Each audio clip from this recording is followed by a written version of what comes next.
What would you do with $10,000 if someone gave it to you? Would you go on a shopping spree, put the money in a savings account, or put it into the newest investment craze? How much money would you have made if you had put $1,000 into Tesla when it first went public? 10 years ago wasn't that long ago. If you had to guess, how much was it? $20,000? $30,000? Well, try guessing. Getting 30 times as much money is great, but that's not even close. If you had put $1,000 into Tesla on March 7, 2011, that money would be worth almost $120,000 today, with an annual return of 61.26%. You would make a total of $118,829 from that investment by this time. If you had put $10,000 into Tesla back then, you would have a lot of money by now. But it can be a big bet though. I mean, Elon's marketing skills are so good that Tesla is worth this much now. If you look at the numbers, Tesla's value is based on what it might be able to do in the next 5 to 10 years.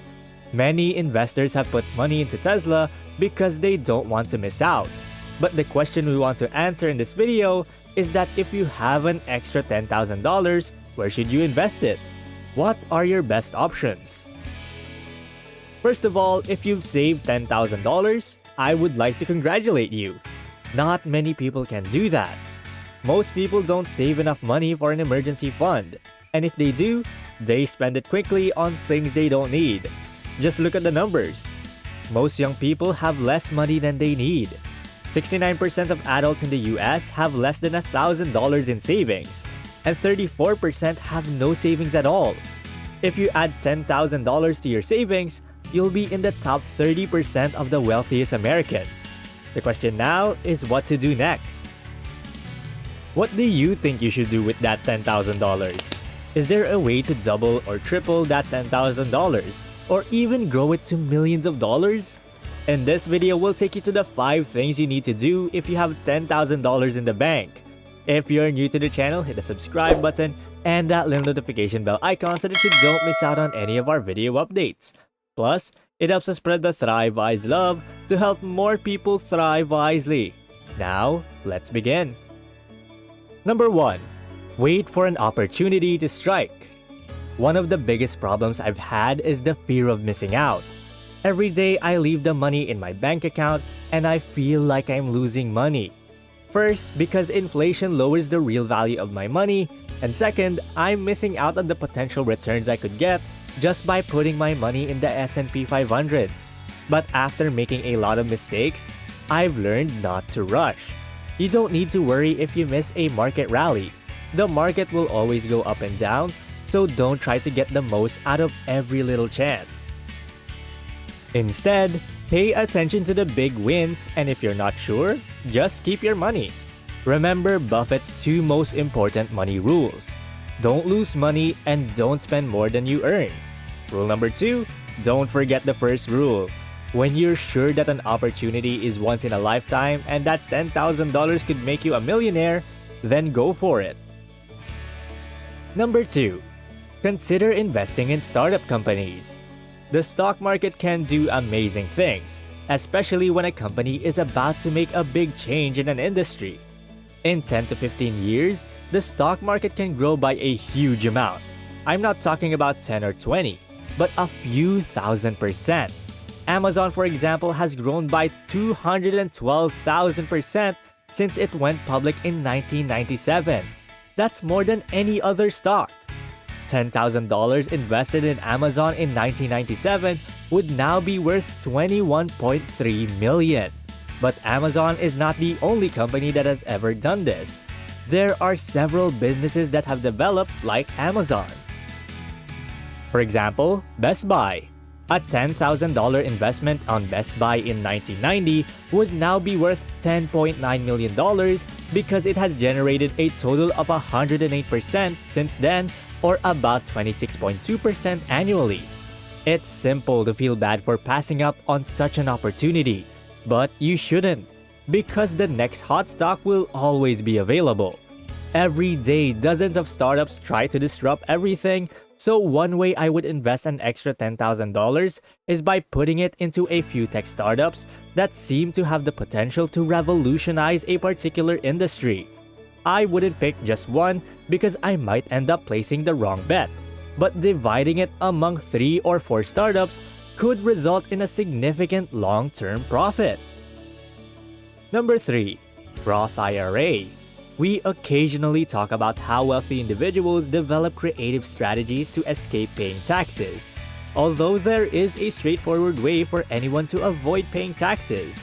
They choose not to do it, and we blame the system for being crooked. If you utilize a Roth IRA, an individual retirement account, you may invest in things without paying taxes on them. Wait, no taxes? Isn't that a scam? How is it done? Your income is already taxed the moment you receive a paycheck. If you use that money to invest using a Roth IRA account, your income won't be taxed again, no matter how big your investment is. Let's imagine that in 2011 you started a Roth IRA account and put $1,000 into Tesla, which increased to $120,000 by 2022. If you keep that money until you are age 59, you will not be required to pay taxes on it. You can withdraw your initial investment, which in this case was $1,000, while still remaining tax-free. However, if you want to avoid paying taxes on your profits as well, you should hold on to that until you are 59.5 years old. The following year, if you do the same thing through your Roth IRA account and continue doing so until you are 60 years old, you will end up with $3.2 million that you don't have to pay taxes on.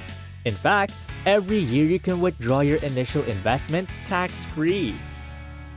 Peter Thiel is one of the people who took full advantage of this. In 1999, he used his Roth IRA account to purchase $1,000 worth of PayPal stocks. He was even awarded a special prize because he was one of the company's founders. By the end of 2019, Thiel's Roth IRA account has grown to a whopping $5 billion, and guess what? Tax-free! How cool is that? Okay, we're about halfway through this video, so I'd like you to help me out in some way. Immediately pause this video and please do me a huge favor by clicking like, and if you are new, kindly click subscribe.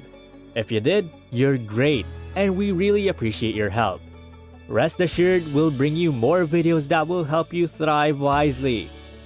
And going back. Number 4. Try opening a business. When investing in stocks or other assets, you have very little control over it. Other people decide what to do with your money, and the growth of your money depends on how hard other people are going to work. But when you put it into business, you have a lot more control over it. If you have family or financial obligations, you might not want to go down this path because there is a higher risk of losing your money if you are starting any business. But if you are in your 20s, then it could be exactly what you need. Yes, I am fully aware that $10,000 is not much money when it comes to building a business, and that having a large sum of money makes things much simpler. But the point is that $10,000 is sufficient to get you going, especially if you are starting an online business, where people can do so much for less money. Number 5. Real estate. What? Real estate with just $10,000? How is that even possible? Here's the thing. The fact that leverage may be used responsibly distinguishes real estate from all other assets. It can be tough to locate anything for $10,000, but with $20,000 or $30,000, you can quickly take ownership of assets worth $300,000 or $400,000. When using leverage in the FX market, stock market, or cryptocurrency, your broker quickly cancels your position if the asset's price falls below the amount you have invested. However, when it comes to real estate, the bank is unable to do that since you have a 30-year mortgage contract. Also, you may persuade your renters to pay your mortgage. It's true that real estate prices aren't always cheap, especially right now. But historically speaking, they usually grow. They collapsed in 2008, recovered in 2013, and have been gaining ground ever since. We neglected to take into account the fact that the value of that property will increase over time as well, which means sooner or later, rent prices will rise to a point that property will be profitable. If you could save $10,000, it means you have discipline enough to double, triple, or grow it to a much larger percentage. The most crucial thing is to take your time making a selection and avoid wasting money out of fear of losing out. Well, that's basically the 5 things you can do with your $10,000. And thank you guys so much for watching today's video. If you enjoyed this, then you will probably learn a lot more from watching this other video. 5 things banks don't want you to know about your money. If you click on the screen right now, you can go and watch that. Do you want to learn more on how to thrive wisely? What videos would you want to watch next? Feel free to comment down below. And please don't forget to click the subscribe button to see more videos on how to thrive wisely. Till next time.